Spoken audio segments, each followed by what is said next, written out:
감독님이 친딸이라고 하더라고요. 아, 그런가요? 네, 그렇습니다. 대박. 자기 친딸 데려다가 이게 다 찍어야죠. 어쩔 수 없죠. 갑자기 눈을 감고 네. 핸들을 놓고 운전을 하는 개 한 마리 커다란 까만 개가 치여져 이미 아마 직사된 네. 거를 제 8회 맨 처음에 개봉했었을 때 90년대 말에는 많은 곳에 다뤄지고 아주 좋은 영화라서 많은 분들이 인생 영화로 꼽았는데요. 어느 순간부터 프랑스 영화가 힘이 빠지면서 많이 잊혀져가는 영화가 됐어요. 많이 아쉬워서 이번에 재조명하게 됐습니다. 잘 조명하셨습니다. 네. 예. 그 당시 개봉 때 좀 기억하고 계세요? 전 사실 기억을 못 하고 있습니다. 어. 예. 이번에 처음 봤습니다. 그러시군요. 예. 다운증후 군 환자분이라고 할까? 다운증후 분이 이렇게까지 연기를 잘하시는 것도 놀라울 뿐더러 아름답게 조명한 거, 그리고 그분의 인간을 뛰어넘은 신성까지 표현한 좋은 작품은 거의 유일한 것 같습니다. 정말 연기에 놀랐습니다. 네. 그래서 배우 바로 찾아봤는데 실제 다운증후 그걸 극복하시고 여러 작품 하셨더라고요. 네. 그거 자체만으로도 위대한 스토리가 아닌가. 작곡 감독님이죠. 작품마다 텀이 길죠. 총 3작품 정도인가밖에 없는데 거기에 다 카메오로도 출연하셨고 조르주 역할이죠. 아리와 조르주. 두 주인공이 아리와 졸지 두 친구인데 아리는 전형적인 성공한 남자, 예. 성공한 가장 성공의 냄새가 그거 보여주는 예. 세일즈맨을 교육하는 분인데 겉은 성공한 것처럼 보이나 사실 속으로 여러 가지가 골마 있는 네. 딱 가족이 이제 와이프와 두 딸이 있는데 관계가 좋지 않아. 아리의 어떤 차갑고도 너무 계산적인 이런 네. 성격 때문이 아닌가로 추정되는데 네. 별거로 설정이 돼 있습니다. 아리는 너무 다시 가족을 원하지만 네. 가족과 만나고 싶지만 네. 가족 측에서 이렇게 특히 부인인 줄리가 철저히 이렇게 벽을 치고 네. 있는 왠지 겁먹어 있죠. 예, 그런 상황이 어느 날 두 딸을 아빠한테 보낼 테니까 잘 마중하러 가라. 네. 근데 너무 바쁘니 그걸 깜빡합니다. 네. 어린 두 딸이 아빠 보러 갔다가 음. 결국 그 먼 길을 기차를 타고 갔는데 다시 백해서 네. 이제 완전히 두 네. 딸마저 아빠에게 마음을 닫는 네. 이런 상황이 아빠 안볼 펼쳐져요. 거야. 아빠 안 볼 거야. 네. 찾아가서 빌어야 되지 않겠습니까? 네, 찾아갔지만 결국 쌩 당하고 돌아오는 길에 운전을 해서 이렇게 오는데 비가 옵니다. 추적추적. 네. 인생에 막 회한이 들고 막 여러 생각이 들고 나 약간 중2병 같은 짓을 합니다. 네. 갑자기 눈을 감고 네. 핸들을 놓고 운전을 하는 네. 그것도 밤늦게 비 오는데 그때 사고가 나겠죠. 네. 사고가 빵 나는데 보니까 개 한 마리 커다란 까만 개가 치여져 이미 아마 직사된 네. 걸로 보이고 그렇습니다. 그래서 어떡하지 하고 있는데 바로 옆에 그 주인이 있었죠. 왜 내 개주인이 개주인이 이렇게 띡 서 있는데 그 친구가 바로 한 명의 또 주인공이었죠. 네. 네, 졸지. 네. 여기서 극적인 만남이 이루어집니다. 근데 조지는 다운증후군을 앓고 있는 친구고 조지와 함께 생활하는 그 시설에서 탈출해서 우연히 그 길에서 이렇게 주 주인공의 만남은 시작이 되고 일단 수습을 해야 되니까 무조건 태웁니다. 아리가. 네네. 그래서 너 어디 갈 건데 데려다 줄게. 네. 막 이러는데 엄마 찾아간다고. 네네. 그래서 엄마를 찾으러 뭐 또 갑니다. 네네. 멀리 가는데 엄마는 이미 4년 전에 돌아가셨고 그렇죠. 그 엄마가 살던 집에서 누나의 이제 주소를 알게 해서 또 누나네 갑니다. 네. 근데 누나네 가족이 별로 안 좋아하죠. 그리고 그렇죠. 누나는 또 과거에 이 조지로 인한 여러 상처가 있었는데 또 그런 것들을 이렇게 보여주고 네. 결코 환영받지 못합니다. 음. 그래서 어쨌든 배를 묻어주고 아리는 나는 내 할 일 다 했어. 네네. 마지막에 결국 조지가 원래 있던 네. 시설로 네. 이렇게 같이 데려다주고 네. 그 안에서 우정이 좀 싹 트여요. 그런 장면들이 이제 굉장히 네. 나옵니다. 제가 건조하게 얘기했지만 되게 우정이 싹 터가지고 네. 뭔가 서로 좀 좋아하게 되고 이런 과정들이 잘 보여집니다. 다시 일상으로 들어온 이 아리 많이 바뀌어 있습니다. 예전에 그 자신의 성공해야 돼. 뭐 이런 차갑고 계산적인 이 아리가 조지로 인해 많이 바뀌어 있었고 네. 그래서 세일즈 그 또 교육을 하는데 예전같이 말하지 못하는 자기 자신의 머뭇거리나 또 자기 자신을 발견하던 그 찰나 네. 조지가 네네. 이제 본인의 다운증후군 같이 있는 그 생활하는 친구들을 모두 데리고 네. 아리가 있는 그 공간으로 네. 와서 아리와 함께 버스를 탈취해서 네. 이제 또 모험을 하고 네. 그 모험지는 두 딸이 있는지 그 두 딸 중에 이제 첫째 딸의 생일 파티에 맞춰서 네. 다운증후군 친구들과 함께 밤새 파티를 벌여주고 폭죽을 올려주고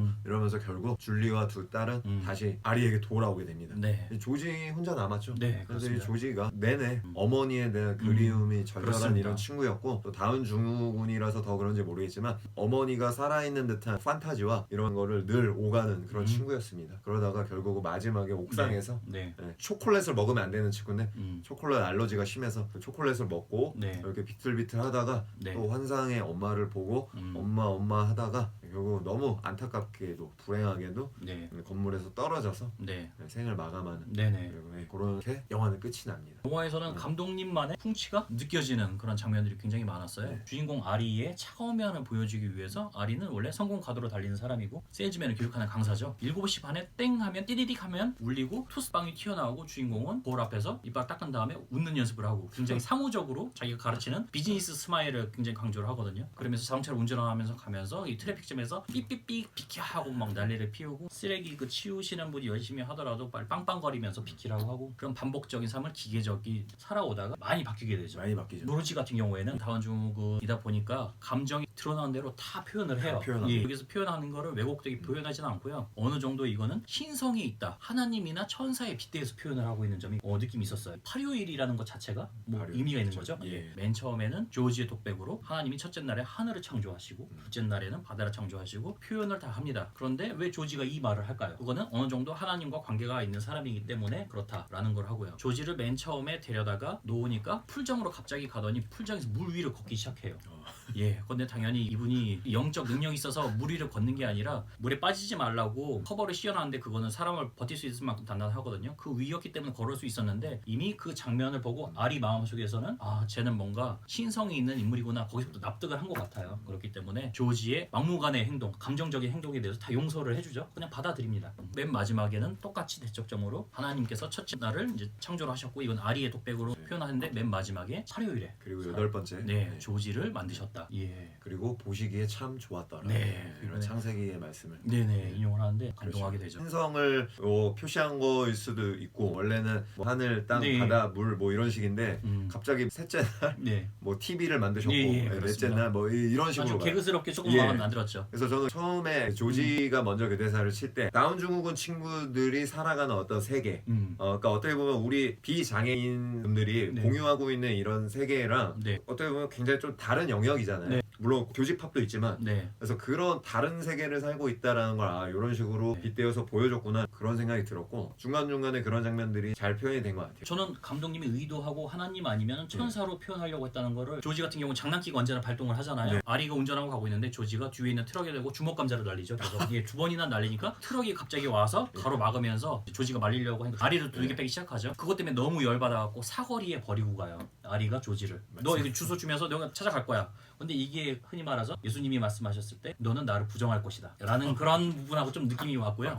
예, 그리고 다시 찾아가잖아요. 의미심장한 게 조지는 언제나 바다로 가자고 하잖아요. 주인공의 두 딸 알리스하고 줄리에트가 살고 있는 집은 바로 바닷가 옆에 있고 그 뒤에는 이미 폐허가 되어 있는 폐장을 한 놀이공원이 있어요. 파라디라고 되죠. 파라다이스인가요? 예, 파라다이스입니다. 거기가 천국이라고 하고 주인공이 언제나 좋아하고 머릿속에서 리플레이닝 계속 되는 게 이 세상에서 가장 아름다운 우리 엄마인데 그 가사 중에서 하늘에서 온 천사라는 게 계속 반복이 됩니다. 그러네요. 예, 그래서 다시 한번 봐야겠네요. 네네. 그 노래도 참 좋고요. 그런 부분에서 감독님은 의도하게 조지 같은 경우에는 하나님이나 천사 상징으로 이렇게 좀 보여준 게 아닌가 생각이 되더라고요. 그런 것 같습니다. 주먹 감자 잘못 날렸다가 맞고 그런 일촉즉발의 에피소드들이 중간중간에 많이 있어요. 그래서 이거 보는 저희 관객으로 하고 이거 어떡하지 이러면 안 되는데 약간 그 쫄깃한 그런 거를 아리가 정말 많이 선사를 해줍니다.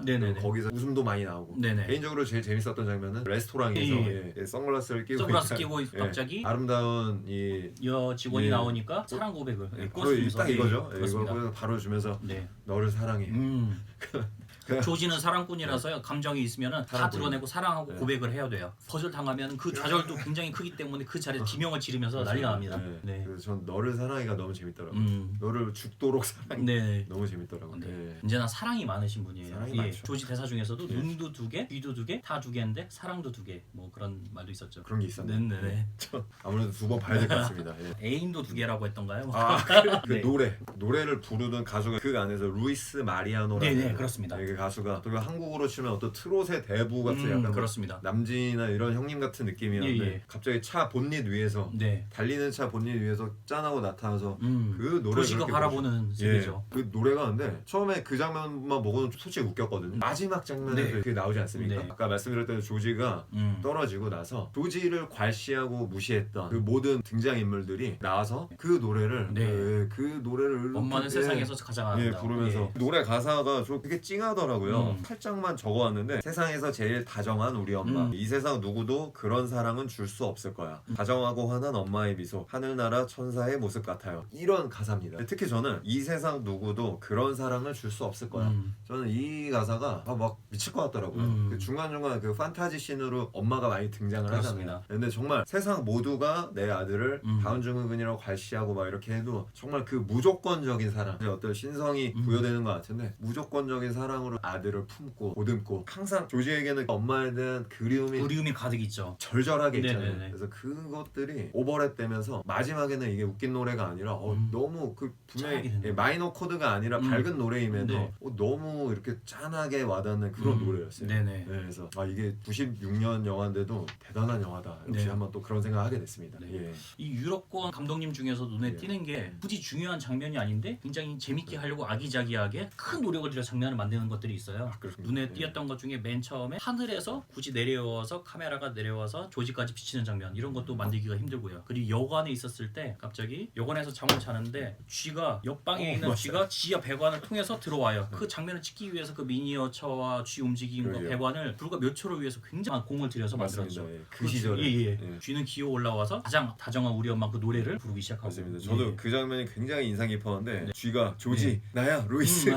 사람들 눈에 안 띄게 변장을 한 거야. 예. 루이스 마리아노 방금 그 가수가 쥐가 된 것처럼 그다음에 막 신발도 막 움직이고 예. 바지도 막 움직이고 그렇습니다. 이거 정말 구현하기 힘들잖아요. 그렇죠. 그 예. 조지가 또 하늘로 새처럼 날아다니고. 날죠. 예. 이런 게 참 그 시절에 구현하는 게 쉽지 않았어요. 아주 쉽지 않죠. 예, 굉장히 예. 그런 거 오물들이 스토리와는 별개잖아요. 환상적인 거를 보여주기 위해서 네. 그렇게 큰 비용과 수고를 아끼지 않았다. 맞습니다. 라는 것도 놀랐고 이 감독님과의 굉장히 특별한 장면이 나무 아래서 둘이 누워서 쉬어요. 우리 1분만 쉴까? 그쵸. 진짜 러닝타임 1분 동안 쉬어요. 그렇더라고요. 1시간 40분 네. 영화에서 1분이라는 거 어마어마한데 그 1분은 우리 1분만 쉴까를 그대로 지키려고 1분을 정말 누워서 그냥 쉽니다. 쉽니다. 네. 고공샷으로 네. 하늘에서 이렇게 내려오면서 그쵸. 뒤에는 새소리와 풀벌레 소리 이제 점점 커지면서 그런 걸 찍어냈고요. 저희 보는 관객들에게 1분을 선사해주는 네. 선물해주는 느낌이었어요. 네, 아이디어로 콕한 것도 되게 눈에 띄었던 게 엄마가 맨 처음에 환상 속에서 나타났었을 때 갑자기 나타났다가 사라졌다는 거를 표현하기 힘들잖아요. 사운드로 극복을 했어요. 클로즈업해서 어머니가 나타나서 안아준 다음에 떠나갔었을 때는 다시 카메라가 뒤로 빠지면서 비둘기가 푸드득거리는 소리만 났어요. 애초에 그 배우가 없는 장면 찍은 다음에 카메라 뒤로 빼면서 푸드덕거리면은 사람들은 엄마가 비둘기 연기 하늘로 날아갔구나라는 걸 자연스럽게 연상할 수가 있죠. 이런 아이디어가 정말 기가 막힌 거예요. 보는 재미가 네. 역시 많은 영화입니다. 네. 감동과 재미와. 네. 예. 역시 프랑스 영화다 보니까 개그가 통하는 것 같아요. 조지 같은 경우에 억지를 많이 쓰잖아요. 신발 가게 갔었을 때. 그쵸. 예. 이야, 신발 가게 정말 저도 조마조마한 게 조마조마했어요. 예. 신발이 주머니에는 사탕 빈 껍질이랑 쓰레기밖에 없는데 이걸 주면서 신발을 달라고 하는 거예요. 그죠. 예, 흰색 테니스화인가요? 조지가 억지로 부리죠. 매니저까지 오고 직원들도 어쩔 줄 모르고 정말 조마조마한 게 우리가 헐리우드 영화였다면 바로 그 자리에서 더블배럴 샷건이 나오죠. 총을 꺼내서 쏘겠죠. 예. 한국이라고 하면은 쌍욕을 날리면서 뺨을 날리겠죠. 그런데 거기에서는 신사적으로 그냥 그쵸. 잘 원만하게 말로써 해결하더라고요. 그런 부분 때문에 조마조마했습니다. 조마조마하는 장면이 참 많았어요. 조지의 그 미소. 네.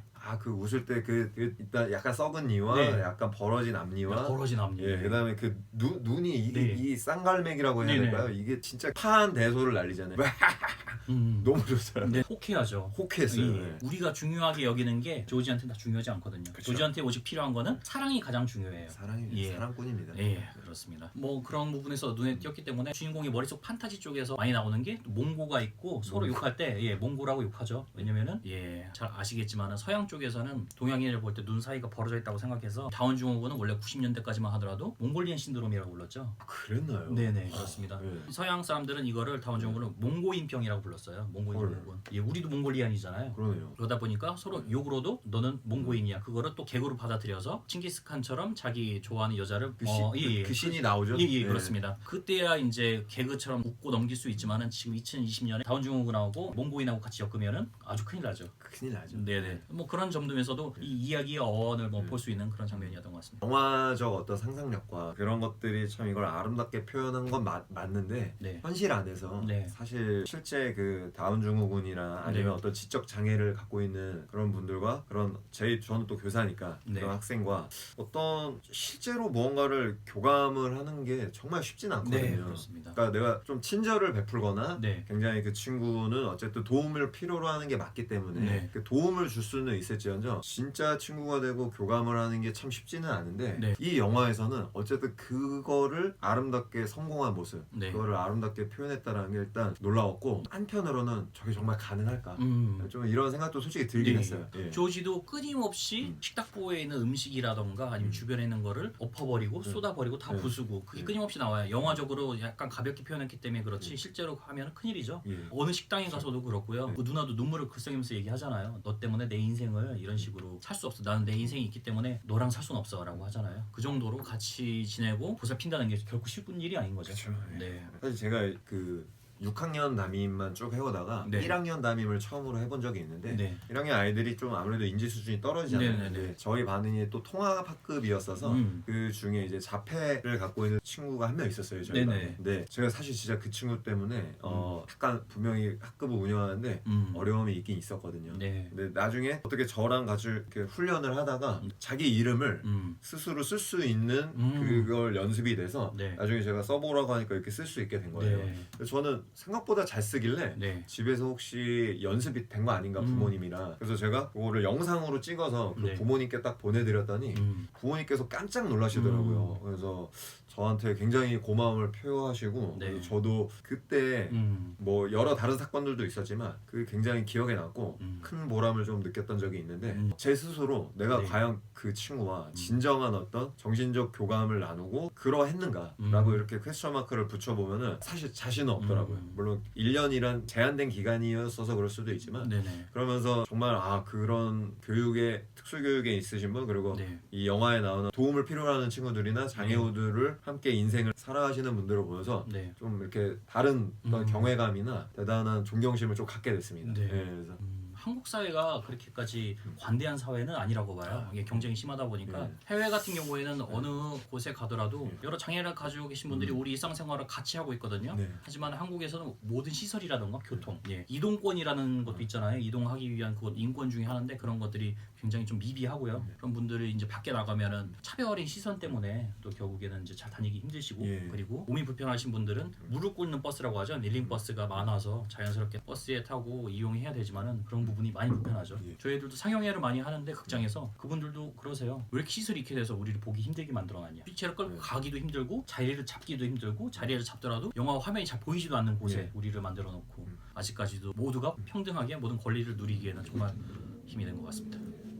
뭐 예전에 비해서는 또 네. 분명히 좋아지고 있는 것도 있고 하지만 더 저희가 배려하고 네. 이해해야 할 그런 것들이 많이 있지 않습니까? 네. 더 많은 곳에서 네. 그러한 것들이 하루빨리 이루어지고 갖추어진다면 네네. 좋을 것 같습니다. 그게 이제 사회의 성숙도라고 볼 수 있는 거죠. 많은 배경음악들도 참 재밌는 게 참 많았고요. 예, 음악 선정도 아주 훌륭하시고 맨 마지막에 터지는 게 굉장히 세트했던 것 같아요. 자살했었을 때 비극적으로 보여주지 않고 모두가 나와서 주제곡이죠. 가장 아름다운 엄마, 다정한 엄마 노래를 같이 이렇게 부르는 게 거기서 정말 찡하고 맨 마지막에서도 그대로 숨이 쌍관이라고 하나요?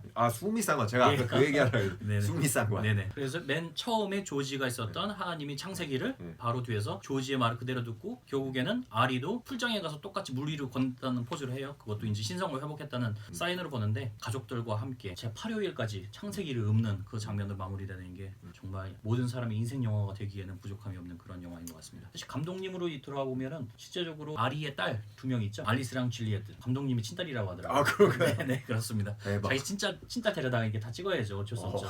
대박이네요. 네네. 근데 너무 이쁘던데. 예, 그렇습니다. 연기도 너무 잘하고 그러게요.